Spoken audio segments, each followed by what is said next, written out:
Hello दोस्तों, स्वागत हमारी आज के एक और नई इम्पोर्टेंट वीडियो में। आज मैं आपके लिए बहुत ही इम्पोर्टेंट डेरिवेशन फिर से लेके आई हूँ क्योंकि ये आपके यूपी बोर्ड में 5 नंबर पक्के कराने वाला है।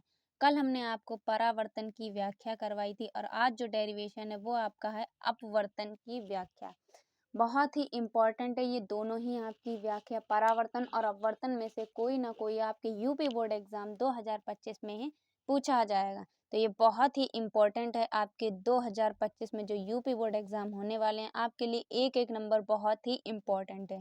जो भी इस बार फिजिक्स में 95 प्लस स्कोर करना चाहता है तो वो इस वीडियो को जल्दी से जल्दी लाइक कर दीजिए और चैनल को सब्सक्राइब कीजिए।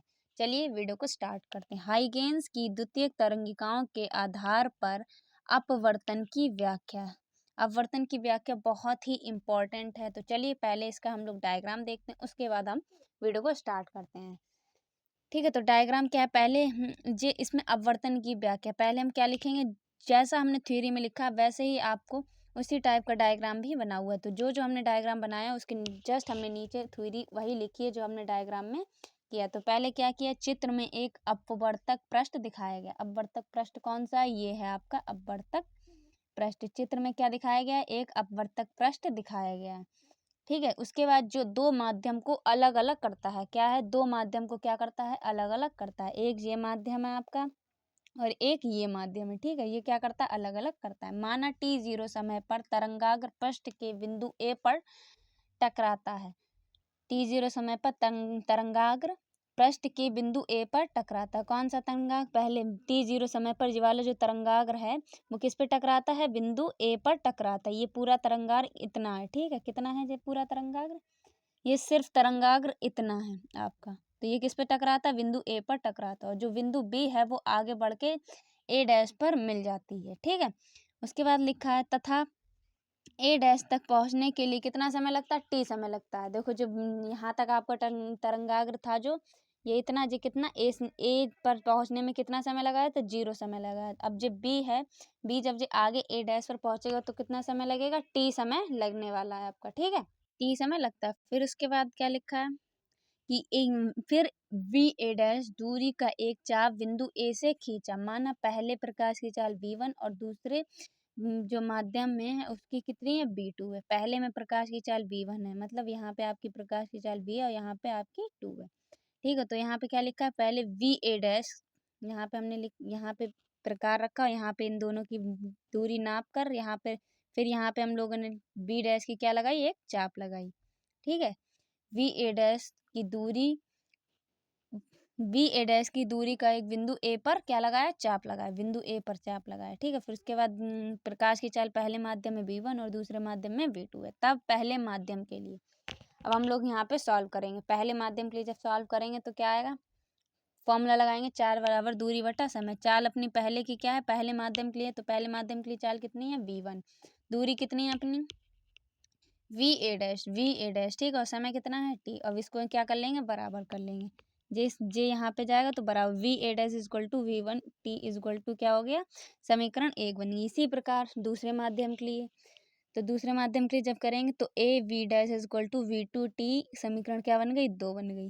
तब त्रिभुज ए वी ए डैश में साइन, तब त्रिभुज क्या लेंगे, ए बी ए डैश। तो कौन सा है त्रिभुज ए वी ए डैश, जे है आपका त्रिभुज ए, जे है आपका त्रिभुज ए वी ए डैश। ठीक है, जे आपका त्रिभुज है, पहले हम इसमें लेंगे फिर आपका ये वाला त्रिभुज लिया जाएगा। ठीक है, तो साइन फिर क्या फॉर्मूला लगाएंगे, साइन इजक्वल टू लंब बटे कर्ण, साइन आई इजक्वल टू लंब बटे कर्ण। लंब बटे कर्ण मतलब अब पहले इसमें हम लोग लंब देखेंगे। ठीक है, तो इसमें लंब हमारा कौन सा है, जब जे यहाँ पे हमारा त्रिभुज बनना है तो इसमें लंब कौन सा है अपना, लंब सामने वाली क्या भुजा है, कर्ण होती है। तो सबसे लंबी भुजा कर्ण होती है, तो इसमें क्या लिख दिखाया गया है कि वी ए डैश और ए डैश। तो वी ए डैश आपकी क्या है, लंब, जे है आपका लंब, और ए डैश जो है वो सबसे लंबी भुजा, जे आपकी क्या है, कर्ण, और जे क्या है आपका आधार। ठीक है, तो वी ए डैश आपका लंब है और ए डैश आपके कर्ण है, कर्ण वाली भुजा है। ठीक है, उसके बाद हमने ये करने के बाद हमने वी ए डैश, तो sine I is equal to V A dash, A dash क्या बना लिया हमने, समीकरण 3 बना। इसी प्रकार ए त्रिभुज ए वी डैश ए डैश में लंब बटे साइन आर बराबर लंब बटे कर्ण। लंब अपना क्या होगा ए वी डैश, डायग्राम में देख लीजिए, अभी देख लेंगे। फिर उसके बाद वी ए वी डैश और अपॉन में ए डैश, तो ए वी डैश क्या है आपकी लंब हो गई, ये है आपकी ए वी डैश जो आपका है ये क्या है लंब हो गई, और ये क्या है आपकी, ये जो है आपकी कर्ण भुजा होगी ए डैश, ठीक है। उस अब इसको भी क्या कर लेंगे हम लोग, समीकरण 4 बना लेंगे। समीकरण 4 बनाएंगे तो समीकरण 3 और 4 को क्या कर देंगे, भाग कर देंगे। जब समीकरण 3 और 4 को भाग करेंगे, जो जो ए डैश है वो क्या हो जाएगा, कैंसिल हो जाएगा। तो क्या बचा अपना we A dash upon A V dash. अब इसकी जो समीकरण हमने निकाला, इसका जो मान था वो क्या था, चलिए निकालते हैं। वी ए डैश हमने जो मान निकाला था, इसका मान क्या था, V1 इज इक्वल V1 और टी, V1 और टी, और ए वी डैश का क्या था, V2 और A2। तो जब हमने समीकरण 1 में जिसका मान V1 और टी था, इसमें 2 में क्या था, V2 टी। अब जब इसको पुट करेंगे तो टी से टी क्या हो जाएगा, कैंसिल हो जाएगा। तो sine I upon sine R क्या हो जाएगा, ये V1 और V2 अपॉन क्या हो जाएगा, इसे हम क्या मान लेंगे, कांस्टेंट मान लेंगे, मतलब नियतांक मान लेंगे। तो नियतांक हमने क्या मान लिया, नियतांक हमने n मान लिया। तो sine I is equal to sine R is equal to क्या हो गया, n। तो यही क्या हो गया अपना स्नेल का नियम, ये क्या हो गया अपना स्नेल का नियम, जहाँ n is equal to V1 upon V2। यदि पहला माध्यम प्रकाश हो तो n is equal to CV। तो ये हमने अपनी कंडीशन लगाई, यहाँ पे आप कंडीशन भी लगा सकते हैं। वैसे आपका यहाँ पे आपका प्रूव हो गया, ठीक है। यहाँ पे आपका क्या हो गया, डेरिवेशन प्रूव हो गया। यही स्नेल का नियम है, sine I is equal to sine I upon sine R is equal to N. ये क्या हो गया आपका स्नेल का नियम। अगर आप ये फॉर्म आपका ये जो फॉर्मूला है N is equal to C upon V, ये आपके डेरिवेशन में काम में आएगा। तो ये आपका डेरिवेशन बहुत ही इंपॉर्टेंट है। वीडियो अगर पसंद आई तो प्लीज़ वीडियो को लाइक कीजिएगा और चैनल को सब्सक्राइब कीजिएगा।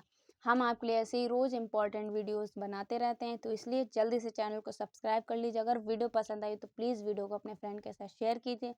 अगर आपको कोई भी टॉपिक पर वीडियो चाहिए तो कमेंट बॉक्स में बताइए, हम आपके लिए उसके ऊपर वीडियो लेके आएंगे। अगर आपको इसकी PDF चाहिए तो टेलीग्राम चैनल को ज्वाइन कर लीजिए, लिंक डिस्क्रिप्शन बॉक्स में दे दी है, और फिजिक्स की प्लेलिस्ट भी डाल दी है, जाकर सारे ही इंपॉर्टेंट क्वेश्चंस की वीडियो देख लीजिए। हम मिलते हैं आपसे अगली इंपॉर्टेंट वीडियो में, तब तक के लिए जय हिंद, ऑल द बेस्ट।